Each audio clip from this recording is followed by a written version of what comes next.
Schools.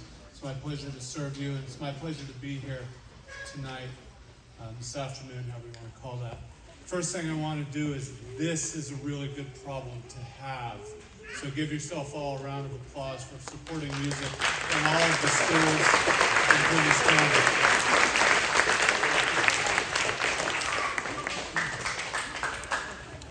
So tonight, our students, they've been working very hard for the last 2 days to have a performance for the community. On behalf of our student staff and our guest instructors, I'd like to welcome you to this concert for family and friends.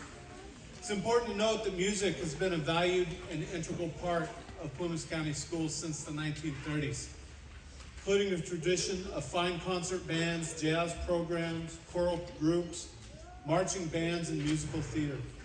Some of our music students that sit behind us and sit over here as the high school students will go on to become teachers, professional performers, composers, and songwriters like those that came before them. And almost all of them will embark into a lifetime of a love for music and the musical arts. Over the decades, we've been very fortunate to have some of the finest musical educators in our state, including Jack Rubke in Greenville, Ed and Theda Brown, and Clarence Schott in Quincy, and Al Welch in Chester during the 1950s and 60s. During the 70s through the 2000s, our musical traditions were further enhanced by the dedication, hard work, and teaching talents of John LaRue, Jim Norman, Marcia Roby, Dr. David Erkey, Jeffrey Stratton, Bobby Gilberti, Brett Huber, Jane Brown, and Mary Colligan, among many other fine teachers.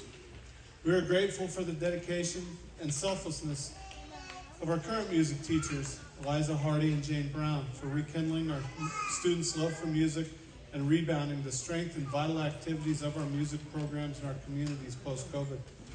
As part of our effort to create positive educational and musical experiences for our students, our district sponsors this annual event, which includes working with the finest guest conductors and clinicians, showcase concerts, master classes, and fun activities for the students.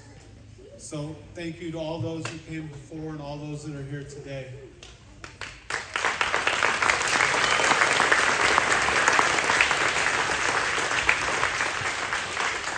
So now please join me in welcoming Dr. Jane Brown, and she's going to lead tonight's activities and take you through the evening. Thank you, everybody.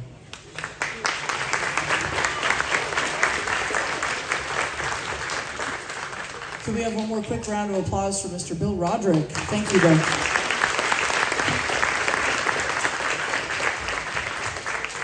We appreciate your leadership in the arts and all the support you give our students. So this first group here is represents our students grades 5 through 8 who have been studying music for at least a year. And they're close to passing what we call the apprentice level, which is a competency level in music. A certain number of notes they know and a certain number of things that they know about music. And that we have the wonderful pleasure of having someone that many people refer to as the godfather of music in Northern California, and someone that I have great admiration for, and we're so grateful that he was here to work with our students today, Maestro Jim Mazzaferro.